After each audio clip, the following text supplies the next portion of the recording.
ਉਸੇ ਆਵਾਜ਼ ਉਸੇ ਹੇਕ ਦੇ ਵਿੱਚ ਮਗਰ ਜਿਹੜੀਆਂ ਘਰ ਵਾਲੀਆਂ ਜਨਾਨੀਆਂ ਹੁੰਦੀਆਂ ਉਹ ਰੋਂਦੀਆਂ ਨੇ।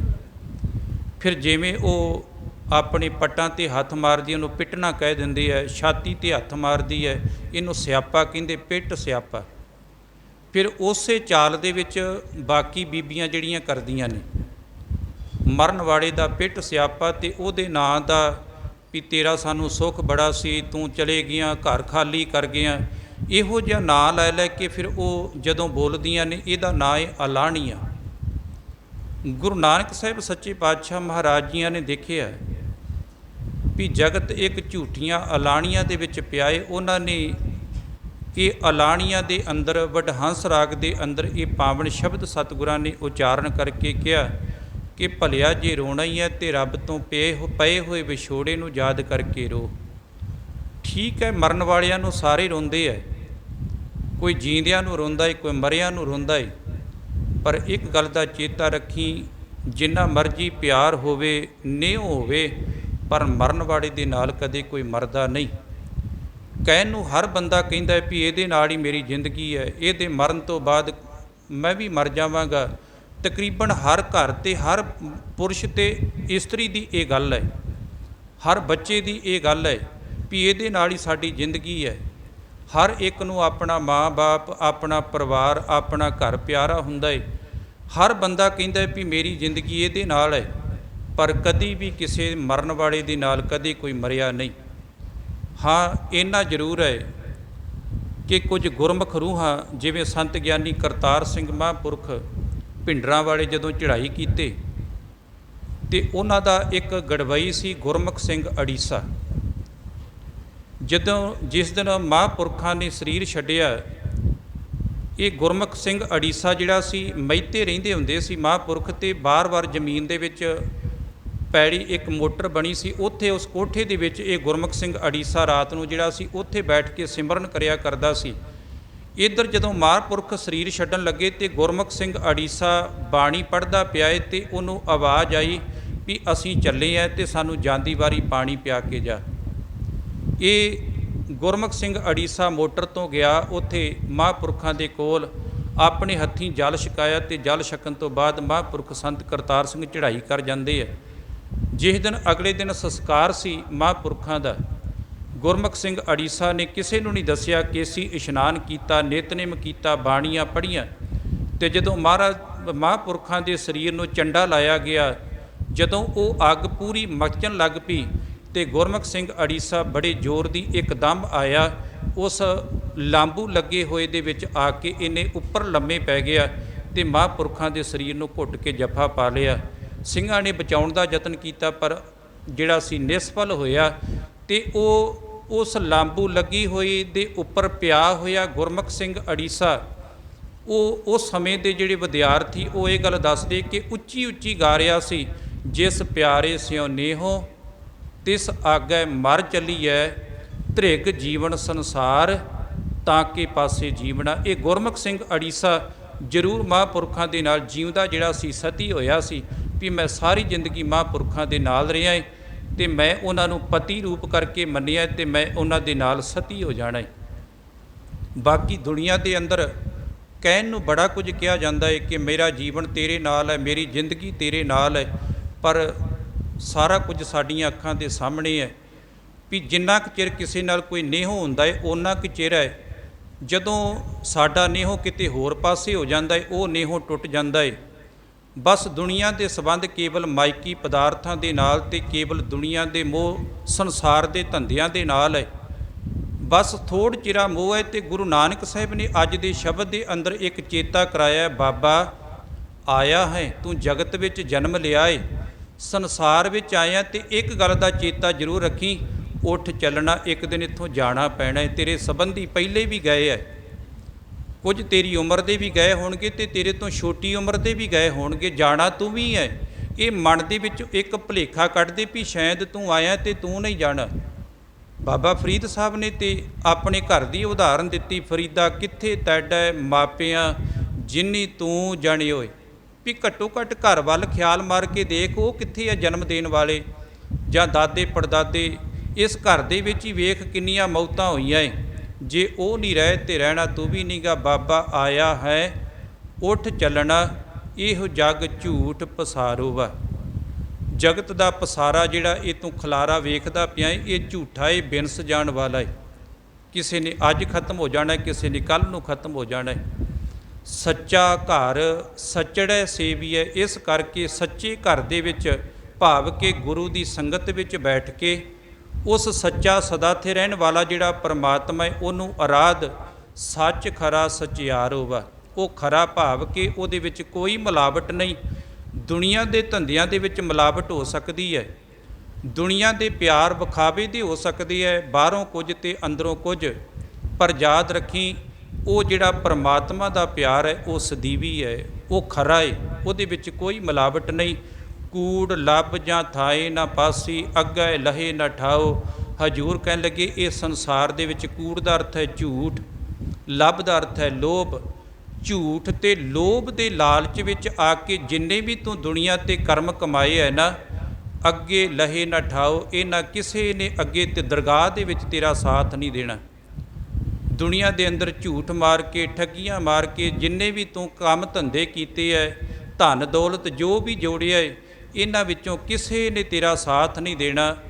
ਅੰਤਰ ਆਓ ਨਾ ਬੈਸੋ ਕਹੀਐ, ਜਿਉਂ ਸੁੰਝੇ ਘਰ ਕਾਓ। ਹਜ਼ੂਰ ਕਹਿੰਦੇ ਅਸਲ ਵਿੱਚ ਤੇਰੇ ਹਾਲਾਤ ਇੱਦਾਂ ਦੇ ਹੋਣਗੇ ਜਿਵੇਂ ਕੋਈ ਘਰ ਖਾਲੀ ਹੋਵੇ ਨਾ, ਸੁੰਝਾ ਹੋਵੇ, ਜਿੱਥੇ ਕੋਈ ਵਸੋ ਨਾ ਹੋਵੇ, ਅਤੇ ਉੱਥੇ ਕਾਂ ਆ ਕੇ ਬਨੇਰੇ 'ਤੇ ਬੋਲਦਾ ਹੈ, ਪਰ ਉੱਥੋਂ ਰੋਟੀ ਦਾ ਕੋਈ ਇੱਕ ਟੁੱਕੜ ਦੀ ਉਹਨੂੰ ਆਸ ਨਹੀਂ ਹੁੰਦੀ, ਖਾਲੀ ਮੁੜ ਜਾਂਦਾ ਹੈ। ਇਸੇ ਤਰ੍ਹਾਂ ਸੰਸਾਰ ਦੇ ਵਿੱਚ ਆਉਣ ਵਾਲਿਆ ਜਿਹੜੇ ਸੰਸਾਰ ਨੂੰ ਤੂੰ ਵਸੋਂ ਸਮਝ ਕੇ ਬੈਠਾ ਹੈ, ਜਿਵੇਂ ਸੁੰਝੇ ਘਰ ਦੇ ਵਿੱਚ ਆਇਆ ਹੋਇਆ ਕਾਂ ਜਿਹੜਾ ਖਾਲੀ ਭੁੱਖਾ ਮੁੜ ਜਾਂਦਾ ਹੈ, ਇਹ ਸੰਸਾਰ ਦੇ ਵਿੱਚ ਵੀ ਆ ਕੇ ਠੀਕ ਹੈ ਜੀਂਦਿਆਂ ਤੂੰ ਬੜੇ ਪਦਾਰਥ ਇਕੱਠੇ ਕੀਤੇ, ਬੜਾ ਕੁਝ ਇਕੱਠਾ ਕੀਤਾ, ਪਰ ਮਰਨ ਤੋਂ ਬਾਅਦ ਤੂੰ ਵੀ ਉਹ ਸੁੰਝੇ ਘਰ ਦੇ ਕਾਂ ਵਾਂਗੂ ਖਾਲੀ ਦੁਨੀਆ ਤੋਂ ਜਾਣਾ ਹੈ। ਜਾਣਾ ਤੇਰੇ ਨਾਲ ਵੀ ਕੁਝ ਨਹੀਂ ਗਾ। ਜੰਮਨ ਮਰਨ ਵੱਡਾ ਵਿਛੋੜਾ, ਬਿਨਸ ਹੈ ਜੱਗ ਸਬਾਏ। ਸਮੁੱਚੇ ਜਗਤ ਵੱਲ ਧਿਆਨ ਮਾਰ ਕੇ ਦੇਖ, ਦੁਨੀਆ ਦੇ ਵਿੱਚ ਸਭ ਤੋਂ ਵੱਡਾ ਵਿਛੋੜਾ ਹੈ ਜੰਮਣ ਤੋਂ ਬਾਅਦ ਮੌਤ ਦਾ। ਹਾਲਾਂਕਿ ਜੀਂਦਿਆਂ ਕਿਤੇ ਬੰਦੇ ਦਾ ਵਿਛੋੜਾ ਹੋ ਜਾਵੇ, ਕਿਤੇ 10 ਸਾਲੀ 15 ਸਾਲੀ 20 ਸਾਲੀ ਕਿਤੇ ਬੰਦਾ ਮਿਲ ਪਵੇ, ਆਪਾਂ ਕਹਿੰਦੇ ਲੈ ਆਪਾਂ ਇੰਨੇ ਸਾਲਾਂ ਬਾਅਦ ਮਿਲੇ ਹਾਂ। ਪਰ ਮੌਤ ਦਾ ਵਿਛੋੜਾ ਇੱਕ ਐਸਾ ਵਿਛੋੜਾ ਹੈ, ਯਾਦ ਰੱਖਿਓ ਇਹ ਕਿਸੇ ਮੋੜ 'ਤੇ ਮਿਲਣਾ ਨਹੀਂ। ਜਿਹੜੇ ਸਾਡੇ ਆਪਣੇ ਪਿਆਰੇ ਸਾਡੇ ਤੋਂ ਵਿਛੜ ਗਏ ਹੈ, ਉਹਨਾਂ ਨੇ ਕਿਸੇ ਵੀ ਮੋੜ 'ਤੇ ਸਾਨੂੰ ਬਾਅਦ ਵਿੱਚ ਕਿਤੇ ਵੀ ਨਹੀਂ ਮਿਲਣਾ, ਨਾ ਉਹਨਾਂ ਦੀ ਆਵਾਜ਼ ਸੁਣਨੀ ਹੈ, ਨਾ ਉਹ ਸਾਨੂੰ ਕਿਤੇ ਮਿਲ ਸਕਣਗੇ। ਸਭ ਤੋਂ ਵੱਡਾ ਵਿਛੋੜਾ ਹੈ ਜੰਮਣ ਤੋਂ ਬਾਅਦ ਮੌਤ ਦਾ। ਲੱਭ ਧੰਦੇ ਮਾਇਆ ਜਗਤ ਭੁਲਾਇਆ, ਕਾਲ ਖੜਾ ਰੁਆਏ। ਲੱਭ ਦਾ ਅਰਥ ਹੈ ਲੋਭ। ਧੰਦੇ ਦੁਨੀਆ ਦੇ ਧੰਦਿਆਂ ਦੇ ਵਿੱਚ ਹਰ ਬੰਦਾ ਕਹਿੰਦਾ ਮੇਰੇ ਤੋਂ ਤੇ ਮਰਨ ਜੋਗਾ ਵੀ ਟਾਈਮ ਨਹੀਂ, ਮੈਂ ਬੜਾ ਬਿਜੀ ਹੈ, ਮੇਰੀ ਜ਼ਿੰਦਗੀ ਲਾਈਫ ਬੜੀ ਬਿਜੀ ਹੈ। ਸਾਹਿਬ ਕਹਿੰਦੇ ਲੱਭ ਦੇ ਵਿੱਚ ਆ ਕੇ ਬੰਦਾ ਜ਼ਿੰਦਗੀ ਦੇ ਵਿੱਚ ਬਿਜੀ ਹੈ, ਅਤੇ ਬਿਜੀ ਹੋ ਕੇ ਕੀ ਕਰਦਾ ਹੈ, ਮਾਇਆ ਦੇ ਧੰਦਿਆਂ ਦੇ ਵਿੱਚ ਖਚਤ ਹੈ। ਕਾਲ ਖੜਾ ਰਵਾਏ, ਪਰ ਇੱਕ ਗੱਲ ਦਾ ਚੇਤਾ ਰੱਖੀ, ਤੇਰੇ ਸਿਰ ਦੇ ਉੱਪਰ ਮੌਤ ਖੜੀ ਤੈਨੂੰ ਰੋਜ਼ਾਨਾ ਆਵਾਜ਼ਾਂ ਮਾਰਦੀ ਹੈ। ਗੁਰੂ ਨਾਨਕ ਸਾਹਿਬ ਮਹਾਰਾਜ ਜਦੋਂ 7 ਸਾਲ ਦੀ ਉਮਰ ਸੀ ਨਾ, ਅਤੇ ਮਹਾਰਾਜ ਨੇ ਰੋਟੀ ਪਾਣੀ ਖਾਣਾ ਛੱਡ ਦਿੱਤਾ। ਨਾਨਕ ਚਮਤਕਾਰ ਦੇ ਵਿੱਚ ਇਹਨਾਂ ਦੇ ਜ਼ਿਕਰ ਮਿਲਦਾ ਹੈ। ਭਾਈ ਬਾਲੇ ਦੀ ਸਾਖੀ ਦੇ ਵਿੱਚ ਵੀ ਆਉਂਦੀ ਹੈ ਸਾਖੀ। ਕਹਿੰਦੇ ਮਹਾਰਾਜ ਨੇ ਰੋਟੀ ਪਾਣੀ ਖਾਣਾ ਛੱਡ ਦਿੱਤਾ, ਪਰਿਵਾਰ ਨਾਲ ਬੋਲਣਾ ਛੱਡ ਦਿੱਤਾ। ਮਹਾਰਾਜ ਫਿਕਰ ਪੈ ਗਿਆ ਘਰਦਿਆਂ ਨੂੰ, ਪਰਿਵਾਰ ਨੂੰ, ਵੀ ਕੀ ਗੱਲ ਹੈ। ਮਹਿਤਾ ਕਲਿਆਣ ਚੰਦ ਨੇ ਰਾਏ ਬਲਾਰ ਨਾਲ ਗੱਲ ਕੀਤੀ। ਉਹ ਕਹਿੰਦੇ ਵੀ ਮੌਲਵੀ ਕੁਤਬਦੀਨ ਆਪਣੇ ਬੜਾ ਸਿਆਣਾ ਮੁਸਲਮਾਨ ਹੈ, ਤੁਸੀਂ ਉਹਨੂੰ ਦਿਖਾਓ ਬਾਲਕ ਨੂੰ। ਮਹਿਤਾ ਕਲਿਆਣ ਚੰਦ ਨੇ ਮੌਲਵੀ ਕੁਤਬਦੀਨ ਨੂੰ ਬੁਲਾਇਆ, ਸਾਰੀ ਗੱਲਬਾਤ ਦੱਸੀ ਵੀ ਨਾਨਕ ਨਾਂ 'ਤੇ ਰੋਟੀ ਖਾਂਦਾ ਏ, ਸਾਰੀ ਰਾਤ ਜਾਗਦਾ ਰਹਿੰਦਾ ਏ, ਕਿਸੇ ਨਾਲ ਬੋਲਦਾ ਵੀ ਨਹੀਂ, ਬਸ ਚੁੱਪ ਕਰਕੇ ਬੈਠਾ ਰਹਿੰਦਾ, ਪਤਾ ਨਹੀਂ ਕੀ ਗੱਲ ਹੈ। ਵੇਖੋ ਸਾਡੇ ਵਾਸਤੇ ਗੁਰੂ ਸਾਹਿਬਾਂ ਨੇ ਕਿੱਡੇ ਵੱਡੇ ਵੱਡੇ ਪੂਰਨੇ ਪਾਏ ਹੈ ਵੀ ਬੰਦੇ ਨੂੰ ਸ਼ਾਇਦ ਕੋਈ ਨਾ ਕੋਈ ਇਸੇ ਤਰੀਕੇ ਨਾਲ ਹੀ ਕੋਈ ਸਮਝ ਲੱਗ ਜਾਵੇ। ਮੌਲਵੀ ਕੁਤਬਦੀਨ ਆਇਆ, ਕੀ ਦੇਖਿਆ, ਮਹਾਰਾਜ ਚਾਦਰ ਲੈ ਕੇ ਤੇ ਲੰਮੇ ਪਏ ਹੈ। ਮੌਲਵੀ ਕੁਤਬਦੀਨ ਨੇ ਮਹਾਰਾਜ ਤੋਂ ਚਾਦਰ ਉਤਾਰੀ, ਮੂੰਹ ਤੋਂ ਚਾਦਰ ਉਤਾਰ ਕੇ ਤੇ ਜਦੋਂ ਮਹਾਰਾਜ ਵੱਲ ਵੇਖਿਆ ਤੇ ਮਹਾਰਾਜ ਹੱਸ ਪਏ। ਮੌਲਵੀ ਕੁਤਬਦੀਨ ਵੱਲ ਵੇਖ ਕੇ ਮਹਾਰਾਜ ਮੁਸਕਰਾ ਪਏ। ਜਦੋਂ ਮੁਸਕਰਾਏ ਨਾ ਤੇ ਮੌਲਵੀ ਕੁਤਬਦੀਨ ਬੜਾ ਖੁਸ਼ ਹੋ ਕੇ ਕਹਿੰਦਾ, ਪਟਵਾਰੀ ਸਾਹਿਬ ਤੁਸੀਂ ਕਹਿੰਦੇ ਸੀ ਨਾਨਕ ਹੱਸਦਾ ਨਹੀਂ, ਮੇਰੇ ਆਉਂਦਿਆਂ ਸਾਰ ਹੀ ਵੇਖੋ ਇਹਦੀਆਂ ਸਿਰ ਤੋਂ ਬਲਾਵਾਂ ਦੂਰ ਹੋ ਗਈਆਂ ਤੇ ਇਹ ਹੱਸਣ ਲੱਗ ਪਿਆ। ਜਦੋਂ ਇੰਨੀ ਗੱਲ ਕੀਤੀ ਤੇ ਮਹਾਰਾਜ ਉੱਠ ਕੇ ਬੈਠ ਗਏ ਤੇ ਮੌਲਵੀ ਕੁਤਬਦੀਨ ਨੇ ਦੂਸਰਾ ਸਵਾਲ ਕੀਤਾ, ਨਾਨਕ ਕੀ ਗੱਲ ਹੈ, ਤੈਨੂੰ ਕਿਹੜੀ ਚੀਜ਼ ਤੰਗ ਕਰਦੀ ਹੈ, ਤੇਰੇ ਸਿਰ ਤੇ ਕਿਹੜੀ ਚੀਜ਼ ਹੈ ਜਿਹੜਾ ਤੈਨੂੰ ਘਰਦਿਆਂ ਨਾਲ ਤੂੰ ਬੋਲਦਾ ਨਹੀਂ, ਕੋਈ ਰੋਟੀ ਪਾਣੀ ਨਹੀਂ ਖਾਂਦਾ, ਬੱਚਿਆਂ ਨਾਲ ਹਾਣੀਆਂ ਨਾਲ ਖੇਡਦਾ ਮਲਦਾ ਨਹੀਂ। ਗੁਰੂ ਨਾਨਕ ਸਾਹਿਬ ਸੱਚੇ ਪਾਤਸ਼ਾਹ ਮਹਾਰਾਜ ਦਾ ਆਪਣਾ ਤਰੀਕਾ, ਕਹਿਣ ਲੱਗੇ, ਮੌਲਵੀ ਸਾਹਿਬ ਪਹਿਲਾਂ ਮੈਨੂੰ ਇਹ ਦੱਸੋ ਤੁਹਾਡੇ ਸਿਰ ਤੇ ਕੀ ਹੈ। ਮੌਲਵੀ ਕਹਿੰਦਾ, ਮੇਰੇ ਸਿਰ ਤੇ ਟੋਪੀ ਹੈ, ਹੋਰ ਤੇ ਕੁਝ ਨਹੀਂ। ਮਹਾਰਾਜ ਕਹਿੰਦੇ, ਨਹੀਂ ਸਾਨੂੰ ਕੁਝ ਦਿਸਦਾ ਪਿਆ ਹੈ। ਕਹਿੰਦਾ, ਨਾਨਕ ਤੈਨੂੰ ਕੀ ਦਿਸਦਾ ਹੈ। ਮਹਾਰਾਜ ਸਾਹਿਬ ਨੇ ਉੱਥੇ ਸ਼ਬਦ ਉਚਾਰਨ ਕੀਤਾ ਜਿਹੜਾ ਫਾਰਸੀ ਦਾ ਸ਼ਬਦ ਆਪਾਂ ਪੜ੍ਹਦੇ ਗੁਰਬਾਣੀ ਦੇ ਅੰਦਰ ਤੇ ਲੰਘ ਰਾਗ ਦੇ ਅੰਦਰ, ਜਕ ਅਰਜ ਗੁਪਤਮ ਪੇਸ ਤੋਂ ਦਰਗੋਸ਼ ਕੁੰਨ ਕੁਰਤਾਰ, ਹੱਕਾ ਕਬੀਰ ਕਰੀਮ ਤੂੰ ਬੇਅੈਬ ਪਰਵਦਗਾਰ, ਦੁਨੀਆ ਮੁਕਾਮੇ ਫਾਨੀ ਤਹਿਕੀਕ ਦਿਲਦਾਨੀ, ਮਮ ਸਰ ਮੋਏ ਅਜਰਾਇਲ ਗ੍ਰਿਫਤ ਹੈ ਦਿਲ ਹੇਚ ਨਾਦਾਨੀ। ਜਕ ਦਾ ਅਰਥ ਹੁੰਦਾ ਇੱਕ, ਅਰਜ ਦਾ ਅਰਥ ਹੁੰਦਾ ਬੇਨਤੀ।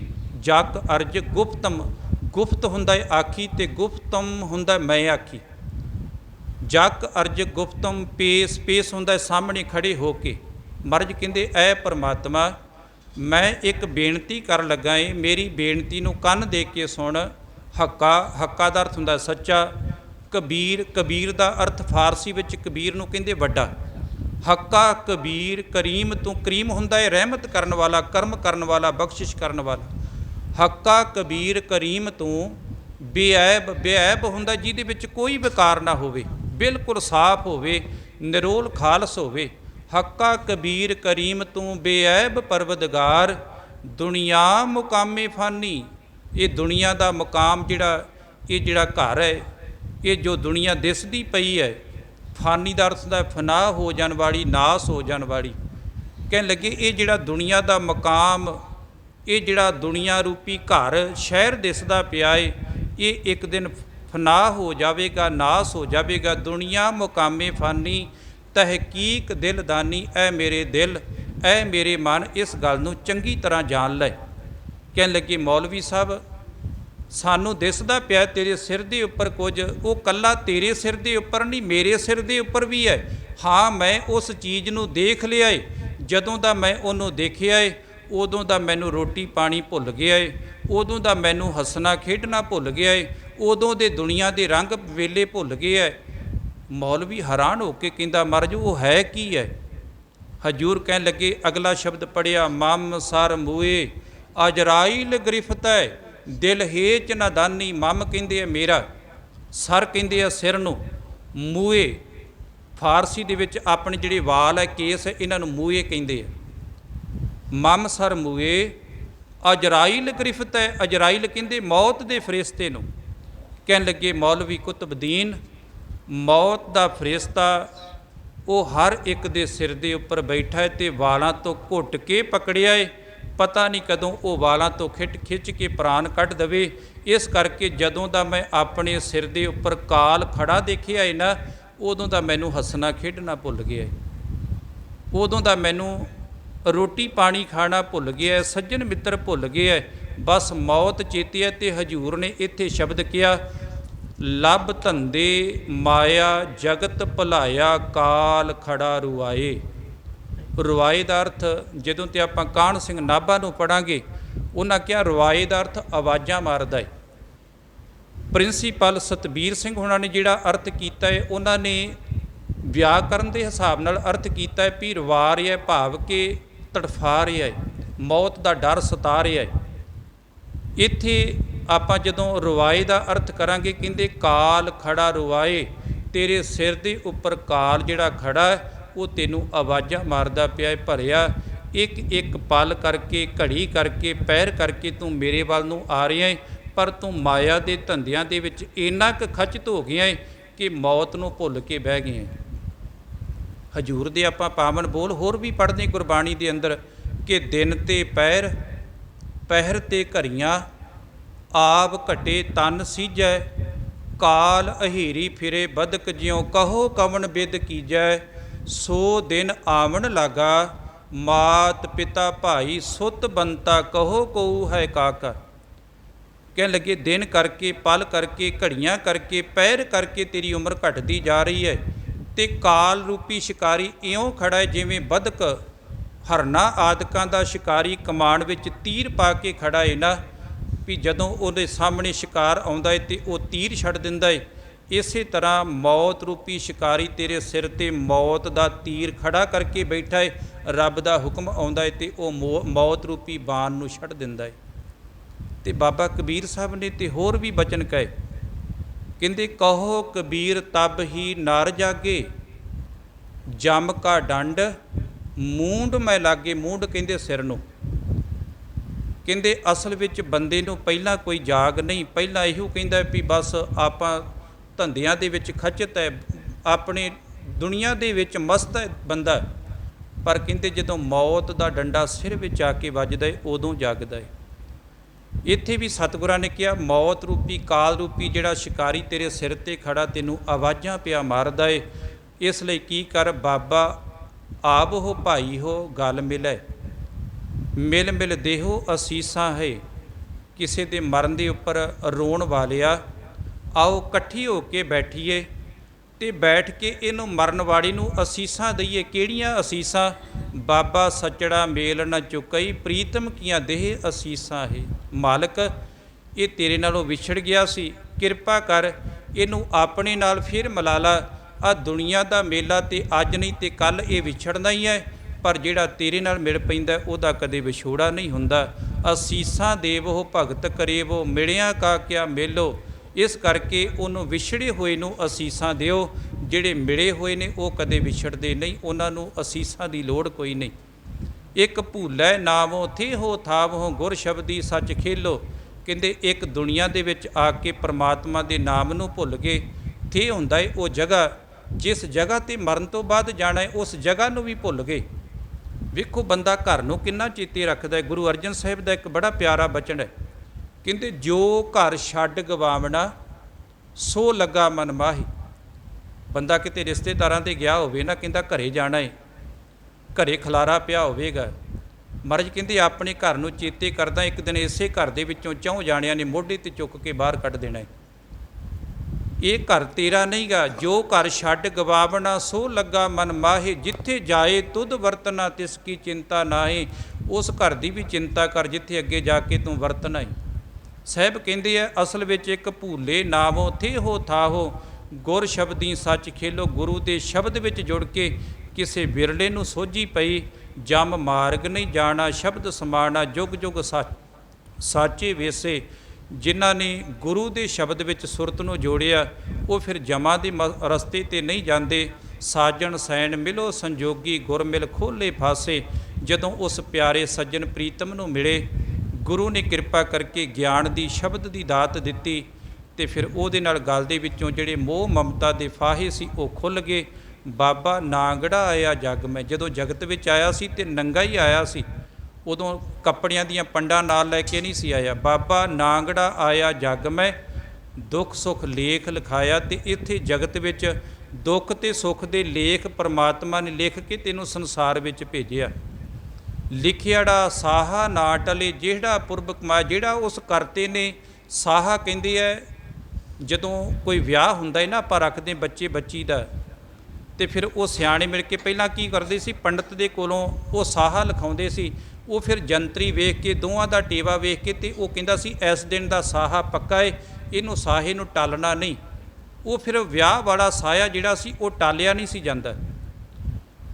ਇੱਥੇ ਸਾਹਿਬ ਕਹਿੰਦੇ ਜਿਹੜਾ ਤੇਰਾ ਮੌਤ ਵਾਲਾ ਸਾਇਆ ਲਿਖਿਆ ਹੈ, ਹਾਲੇ ਕਿ ਵਿਆਹ ਵਾਲਾ ਸਾਇਆ ਉਹ ਤੇ ਕਈ ਵਾਰੀ ਦੋਵੇਂ ਪਰਿਵਾਰ ਆਪਸ ਵਿੱਚ ਸਲਾਹ ਕਰਕੇ ਟਾਲ ਸਕਦੇ ਹੈ, ਪਰ ਜਿਹੜਾ ਮੌਤ ਵਾਲਾ ਸਾਇਆ ਲਿਖਿਆ ਗਿਆ ਹੈ, ਜਿਹੜਾ ਉਹਨੇ ਪਹਿਲਾਂ ਹੀ ਲਿਖ ਕੇ ਭੇਜ ਦਿੱਤਾ ਹੈ, ਉਹਨੂੰ ਨਹੀਂ ਟਾਲਿਆ ਜਾ ਸਕਦਾ। ਬਹਿ ਸਾਚੇ ਲਿਖਿਆ, ਉਸ ਸੱਚੇ ਨੇ ਆਪ ਲਿਖਿਆ ਹੈ। ਅੰਮ੍ਰਿਤ ਵਿਖਿਆ, ਤੈਨੂੰ ਆਤਮਿਕ ਜੀਵਨ ਦੇਣ ਵਾਲੇ ਅੰਮ੍ਰਿਤ ਵਿੱਚ ਜੋੜਨਾ ਹੈ ਜਾਂ ਸੰਸਾਰ ਦੇ ਵਿਸ਼ੇ ਭੋਗਾਂ ਦੇ ਜ਼ਹਿਰ ਦੇ ਵਿੱਚ ਤੈਨੂੰ ਲੱਗਣਾ ਹੈ। ਇਹ ਤੇਰੇ ਕਰਮਾਂ ਦੇ ਅਨੁਸਾਰ ਉਹਨੇ ਪਹਿਲਾਂ ਲਿਖ ਕੇ ਭੇਜ ਦਿੱਤਾ ਹੈ। ਜਿਤ ਲਾਇਆ ਤਿਤ ਲਾਗਾ, ਜਿਹੋ ਜੇ ਤੂੰ ਕਰਮ ਕਰਦਾ ਉਹੋ ਜਿਹੇ ਕੰਮਾਂ ਵਿੱਚ ਉਹਨੇ ਲਾ ਦਿੱਤਾ। ਕਾਮਣਿਆਰੀ ਕਾਮਣ ਪਾਏ, ਬਹੁ ਰੰਗੀ ਗੱਲ ਤਾਗਾ। ਕਾਮਣਿਆਰੀ ਕਹਿੰਦੇ ਜਾਦੂ ਕਰਨੀ ਨੂੰ, ਕਹਿੰਦੇ ਮਾਇਆ ਜਾਦੂ ਕਰਨੀ ਹੈ। ਬਹੁ ਰੰਗੀ ਗੱਲ ਤਾਗਾ, ਇਹਨੇ ਕਈ ਤਰ੍ਹਾਂ ਦੇ ਦੁਨੀਆ ਦੇ ਰੰਗ ਤਮਾਸ਼ੇ ਵਿਖਾ ਕੇ ਗਲ ਦੇ ਵਿੱਚ ਉਹ ਜਾਦੂ ਦਾ ਧਾਗਾ ਪਾ ਦਿੱਤਾ। ਬੰਦਾ ਉਹ ਜਾਦੂਗਰ ਦੀ ਖੇਡ ਦੇ ਵਿੱਚ ਵਾਂਗੂ ਦੁਨੀਆ ਦੇ ਧੰਦਿਆਂ ਦੇ ਵਿੱਚ, ਭੋਗਾਂ ਦੇ ਵਿੱਚ, ਰਸਾਂ ਦੇ ਵਿੱਚ ਇੰਨਾ ਕੁ ਮਸਤ ਹੋ ਗਿਆ ਕਿ ਆਪਣੀ ਅਸਲੀ ਅਸਲੇ ਨੂੰ ਭੁੱਲ ਕੇ ਬੈਠ ਗਿਆ। ਹੋਸ਼ੀ ਮਤ ਭਇਆ ਮਨ ਹੋਸ਼ਾ, ਗੁੜ ਸਾ ਮੱਖੀ ਖਾਇਆ। ਕਹਿੰਦੇ ਮਨ ਇੰਨਾ ਕੁ ਬੇਅਕਲਾ ਹੋ ਗਿਆ, ਜਿਹੜੇ ਰੱਬ ਨੇ ਭੇਜਿਆ ਸੀ ਸੰਸਾਰ ਦੇ ਅੰਦਰ ਉਹਨੂੰ ਭੁਲਾ ਕੇ ਬਹਿ ਗਿਆ, ਦੁਨੀਆ ਦੇ ਭੋਗਾਂ ਦੇ ਵਿੱਚ ਮਸਤ ਹੈ। ਤੇ ਕਹਿੰਦੇ ਕਦੀ ਧਿਆਨ ਨਾਲ ਦੇਖਿਓ, ਗੁੜ ਸਾ ਮੱਖੀ ਖਾਇਆ, ਗਿੱਲਾ ਗੁੜ ਹੋਵੇ ਨਾ ਤੇ ਮੱਖੀ ਆ ਕੇ ਗੁੜ ਨੂੰ ਖਾਣ ਵਾਸਤੇ ਆਉਂਦੀ ਹੈ, ਪਰ ਉਹ ਉਹਦੇ ਵਿੱਚ ਫਸ ਜਾਂਦੀ ਹੈ ਤੇ ਉਲਟਾ ਗੁੜ ਨੇ ਮੱਖੀ ਨੂੰ ਖਾ ਲਿਆ। ਮੱਖੀ ਦੀ ਮੌਤ ਹੋ ਗਈ ਗੁੜ ਦੇ ਵਿੱਚ, ਖਾਣ ਤੇ ਮੱਖੀ ਆਈ ਸੀ ਗੁੜ ਨੂੰ। ਇਸੇ ਤਰ੍ਹਾਂ ਦੁਨੀਆ ਦੇ ਧੰਦਿਆਂ ਦੇ ਵਿੱਚ ਬੰਦਾ ਇੰਨਾ ਕੁ ਮਸਤ ਹੋ ਗਿਆ ਕਿ ਦੁਨੀਆ ਦੇ ਭੋਗਾਂ ਨੇ, ਰਸਾਂ ਨੇ ਬੰਦੇ ਨੂੰ ਇੱਕ ਦਿਨ ਖਾ ਲਿਆ। ਜਿਹੜੇ ਰਸਾਂ ਕਸਾਂ ਨੂੰ ਇਹ ਆਪ ਮੰਨਣਾ ਚਾਹੁੰਦਾ ਸੀ, ਉਹਨਾਂ ਵਿੱਚ ਹੀ ਜ਼ਿੰਦਗੀ ਇਹਦੀ ਤਬਾਹ ਹੋ ਗਈ। ਨਾ ਮਰਜਾਦ ਆਇਆ ਕਲ ਭੀਤਰ ਨਾਂਗੋ, ਬੰਦ ਚਲਾਇਆ ਬੇਮਰਿਆਦਾ ਸੰਸਾਰ 'ਤੇ ਆਇਆ ਸੀ, ਨੰਗਾ ਹੀ ਦੁਨੀਆ ਤੋਂ ਤੁਰ ਗਿਆ। ਮਰਨ ਤੋਂ ਬਾਅਦ ਜ਼ਰੂਰ ਕੱਪੜੇ ਰੱਖ ਦਿੱਤੇ ਉਹਨਾਂ ਨੇ, ਪਰ ਨਾਲ ਨਹੀਂ ਜਾਂਦੇ। ਬਿਸਤਰਾ ਰੱਖ ਦਿੱਤਾ, ਪਰ ਕਦੀ ਨਹੀਂ ਕਿਸੇ ਨੇ ਆ ਕੇ ਦੱਸਿਆ ਵੀ ਪਹੁੰਚ ਗਿਆ ਬਿਸਤਰਾ ਤੁਹਾਡਾ, ਮਿਲ ਗਿਆ ਮੈਨੂੰ। ਬਾਬਾ ਰੋਵੋ ਜੇ ਕਿਸੇ ਰੋਵ ਨਾ ਜਾਨੀ, ਅੜਾ ਬੰਦ ਪਠਾਇਆ। ਕਹਿੰਦੇ ਸਾਰਾ ਜਗਤ ਰੋਂਦਾ ਏ, ਕੋ ਮਰਿਆਂ ਨੂੰ ਕੋ ਜੀਂਦਿਆਂ ਨੂੰ ਰੋਂਦਾ ਏ। ਕਹਿੰਦੇ ਜੇ ਰੋਣਾ ਹੀ ਹੈ ਨਾ, ਉਸ ਜਾਨੀ ਆਪਣੇ ਮਿੱਤਰ ਨੂੰ, ਪਿਆਰੇ ਨੂੰ ਯਾਦ ਕਰਕੇ ਰੋਣ ਵਾਲਿਆ, ਜੇ ਰੋਣਾ ਹੀ ਹੈ ਤੇ ਇੱਦਾਂ ਰੋ, ਲਿਖਿਆੜਾ ਲੇਖ ਨਾ ਮੇਟੀਏ, ਦਰ ਹਕਾਰੜਾ ਆਇਆ ਹੈ। ਇਹ ਤੇ ਰੱਬ ਦਾ ਲਿਖਿਆ ਹੋਇਆ ਲੇਖ ਮੇਟਿਆ ਨਹੀਂ ਜਾ ਸਕਦਾ। ਰੱਬੀ ਦਰਗਾਹੋਂ ਹੁਕਮ ਆਇਆ ਸੀ, ਇਸ ਕਰਕੇ ਇਹ ਤੇਰੇ ਰੋਣ ਦੇ ਨਾਲ ਉਹ ਰੱਬ ਨੇ ਜਿਹੜਾ ਹੁਕਮ ਭੇਜਿਆ ਸੀ ਇਹਨੂੰ ਮੇਟਿਆ ਨਹੀਂ ਜਾ ਸਕਦਾ। ਕਿੰਨੇ ਅਸੀਂ ਰੋਂਦੇ ਹਾਂ ਜਦੋਂ ਕੋਈ ਸਾਡਾ ਚੜ੍ਹਾਈ ਕਰ ਜਾਂਦਾ ਹੈ, ਸਾਰੀ ਸਾਰੀ ਰਾਤ ਦੁਹੱਥੜੇ ਮਾਰਦੇ ਹਾਂ, ਪਿੱਟਦੇ ਹਾਂ, ਉਹਦੇ ਕੋਲ ਬਹਿ ਬਹਿ ਕੇ ਰੋਂਦੇ ਹਾਂ, ਉਹਦੇ ਪੈਰਾਂ 'ਤੇ, ਉਹਦੀ ਛਾਤੀ 'ਤੇ ਸਿਰ ਰੱਖ ਕੇ ਰੋਂਦੇ ਹਾਂ। ਪਰ ਰੱਬ ਕਦੇ ਤਰਸ ਥੋੜ੍ਹਾ ਕਰਦਾ ਵੀ ਇੰਨਾ ਰੋ ਰਿਹਾ ਤੇ ਚੱਲ ਇਹਨੂੰ ਭੇਜ ਦਈਏ ਫਿਰ ਆਪਾਂ, ਕਿਉਂਕਿ ਉਹਨੇ ਪਹਿਲਾਂ ਹੀ ਲੇਖ ਲਿਖੇ ਹੈ। ਕਿੰਨਾ ਕੁ ਸਾਡਾ ਸੰਬੰਧ ਹੈ। ਸਤਿਗੁਰੂ ਜੀ ਕਿਰਪਾ ਕਰਦੇ, ਹਕਾਰਾ ਆਇਆ ਜਾਂ ਤਿਸ ਭਾਇਆ, ਰੁੰਨੇ ਰੋਵਣ ਹਾਰੇ। ਜਦੋਂ ਰੱਬ ਨੂੰ ਭਾਇਆ, ਚੰਗਾ ਲੱਗਾ, ਜਦੋਂ ਰੱਬ ਨੂੰ ਚੰਗਾ ਲੱਗਾ ਤੇ ਉਦੋਂ ਹੁਕਮ ਭੇਜ ਦਿੱਤਾ ਵੀ ਫਲਾਣੇ ਨੂੰ ਲੈ ਆਓ। ਹੁਣ ਇਹਦਾ ਮਤਲਬ ਰੱਬ ਨੂੰ ਚੰਗਾ ਲੱਗਾ ਹੈ, ਰੱਬ ਨੂੰ ਹੁਕਮ ਭਾਇਆ ਵੀ ਇਹ ਬੰਦੇ ਨੂੰ ਹੁਣ ਲੈ ਆਓ, ਇਹਦੀ ਜਗਤ ਵਿੱਚ ਲੋੜ ਨਹੀਂ। ਹਾਲਾਂਕਿ ਸਾਨੂੰ ਪਤਾ ਹੈ ਉਹਦੀਆਂ ਬੜੀਆਂ ਲੋੜਾਂ ਨੇ, ਇਹਦੀ ਬੜੀ ਘਾਟ ਹੈ, ਪਰ ਰੱਬ ਨੇ ਕਿਹਾ ਨਹੀਂ, ਇਹਦਾ ਸਮਾਂ ਮੁੱਕ ਗਿਆ ਹੈ। ਉਹਨੂੰ ਭਾਇਆ, ਉਹਨੇ ਹੁਕਮ ਕਰ ਦਿੱਤਾ। ਤੇ ਫਿਰ ਕੀ ਕਹਿੰਦੇ ਸਾਹਿਬ, ਕਹਿੰਦੇ ਹੈ ਹਕਾਰਾ ਆਇਆ ਜਾਂ ਤਿਸ ਭਾਇਆ, ਰੁੰਨੇ ਰੋਵਣ ਹਾਰੇ। ਫਿਰ ਸਾਰੇ ਜਿਹੜੇ ਉਹਨੂੰ ਜਾਣ ਵਾਲੇ, ਉਹਦੇ ਪਿਆਰ ਵਾਲੇ ਉਹਨੂੰ ਰੋਂਦੇ ਹੈ। ਕੌਣ ਕੌਣ ਰੋਂਦਾ ਹੈ? ਪੁੱਤ ਭਾਈ ਭਤੀਜੇ ਰੋਵੈ, ਪ੍ਰੀਤਮ ਅਤ ਪਿਆਰੇ। ਪੁੱਤਰ ਰੋਂਦੇ ਹੈ, ਭਤੀਜੇ ਰੋਂਦੇ ਹੈ, ਭਰਾ ਰੋਂਦੇ ਹੈ, ਪਰਿਵਾਰ ਦੇ ਸਾਰੇ ਜੀਅ ਰੋਂਦੇ ਹੈ। ਪਰ ਸਾਹਿਬ ਕਹਿੰਦੇ ਫੈਸਲਾ ਕਰ ਦਿੱਤਾ, ਰੋਂਦੇ ਕਿਹਨੂੰ ਹੈ? ਕਿ ਮਰਨ ਵਾਲੇ ਨੂੰ ਸੱਚੀ ਰੋਂਦੇ ਹੈ? ਗੁਰੂ ਨਾਨਕ ਸਾਹਿਬ ਕਹਿੰਦੇ ਭੈ ਰੋਵੇ, ਮੌਤ ਦਾ ਭੈ ਵੇਖ ਕੇ, ਸਾਹਮਣੇ ਮਰੇ ਹੋਏ ਨੂੰ ਵੇਖ ਕੇ ਅੰਦਰ ਇੱਕ ਸਹਿਮ ਬਣਿਆ, ਤਾਂ ਕਰਕੇ ਰੋਂਦੇ ਹੈ। ਉਹਦੇ ਧੰਦਿਆਂ ਨੂੰ ਯਾਦ ਕਰਕੇ ਰੋਂਦੇ, ਉਹਦੇ ਸੁੱਖਾਂ ਨੂੰ ਯਾਦ ਕਰਕੇ ਰੋਂਦੇ ਹੈ ਵੀ ਚੱਲ ਬਜ਼ੁਰਗ ਸੀ, ਕੰਮ ਤੇ ਭਾਵੇਂ ਨਹੀਂ ਸੀ ਕਰਦਾ, ਵਿਹੜੇ 'ਚ ਬੈਠਾ ਹੀ ਸੀ, ਬੜਾ ਸੁੱਖ ਸੀ। ਹਰ ਬੰਦਾ ਜੀਂਦਿਆਂ ਇੱਕ ਗੱਲ ਜ਼ਰੂਰ ਕਹਿੰਦਾ ਹੈ ਵੀ ਮੇਰੇ ਨਾਲ ਹੀ ਘਰ ਚੱਲਦਾ, ਮੇਰੇ ਨਾਲ ਹੀ ਪਰਿਵਾਰ ਚੱਲਦਾ, ਮੈਂ ਹੀ ਚਲਾਉਣ ਵਾਲਾ ਹੈ। ਪਰ ਕਦੀ ਕਿਸੇ ਮਰਨ ਤੋਂ ਬਾਅਦ ਕਦੇ ਪਰਿਵਾਰ ਘਰ ਪੁੱਠਾ ਪੈ ਗਿਆ, ਰੱਬ ਨੇ ਭੇਜਿਆ ਹੈ। ਕਿਤੇ ਸਮਾਂ ਬਣਿਆ, ਇੱਕ ਸਾਖੀ ਬੜੀ ਕਮਾਲ ਦੀ ਹੈ, ਆਪਾਂ ਫਿਰ ਕਿਤੇ ਸਾਂਝੀ ਕਰਾਂਗੇ, ਜਿਹਦੇ ਵਿੱਚ ਅਸਲ ਵਿੱਚ ਬੰਦੇ ਦੀ ਸੋਚ ਤੇ ਰੱਬ ਦੀ ਸੋਚ ਦਾ ਬੜਾ ਵੱਡਾ ਫਰਕ ਹੈ। ਸਤਿਗੁਰੂ ਪਾਤਸ਼ਾਹ ਜੀ ਕਿਰਪਾ ਕਰਦੇ, ਭੈ ਰੋਵੇ ਗੁਣ ਸਾਰ ਸਮਾਲੇ। ਉਹਦੇ ਗੁਣਾਂ ਨੂੰ ਚੇਤੇ ਕਰ ਕਰਕੇ ਰੋਂਦੇ ਹੈ। ਕੋ ਮਰੇ ਨਾ ਮੂਇਆ ਨਾਲੇ, ਪਰ ਮਰਨ ਵਾਲੇ ਦੇ ਨਾਲ ਕੋਈ ਨਹੀਂ ਜੇ ਮਰਦਾ। ਨਾਨਕ ਜੁਗ ਜੁਗ ਜਾਣ ਸਜਾਣਾ, ਰੋਵ ਹੈ ਸੱਚ ਸਮਾਲੇ। ਸਾਹਿਬ ਕਹਿੰਦੇ ਜਿਹੜਾ ਜੁਗਾਂ ਜਗੰਤਰਾਂ ਤੋਂ ਇੱਕ ਪਰਮਾਤਮਾ ਹੈ ਨਾ, ਜੇ ਰੋਣਾ ਹੈ ਤੇ ਉਹਦੇ ਤੋਂ ਪਏ ਹੋਏ ਵਿਛੋੜੇ ਨੂੰ ਯਾਦ ਕਰਕੇ ਰੋ ਕਿ ਮਾਲਕਾ ਤੇਰੇ ਤੋਂ ਬਹੁਤ ਜਨਮ ਵਿਛਰੇ ਥੇ ਮਾਧੋ, ਇਹ ਜਨਮ ਤੁਮਾਰੇ ਲੇਖੇ, ਕਹਿ ਰਵਿਦਾਸ ਆਸ ਲਗ ਜੀਵੋ, ਚਿਰ ਭਇਓ ਦਰਸ਼ਨ ਦੇਖੇ।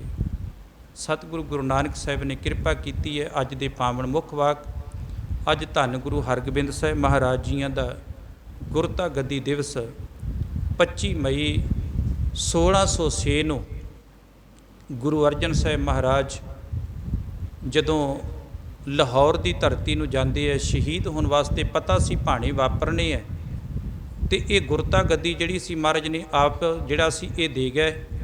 ਭਾਵੇਂ ਕਿ ਗੁਰੂ ਹਰਗੋਬਿੰਦ ਸਾਹਿਬ ਮਹਾਰਾਜ ਗੁਰਤਾ ਗੱਦੀ ਤੇ ਉਸ ਦਿਨ ਬੈਠੇ ਨਹੀਂ ਸੀ।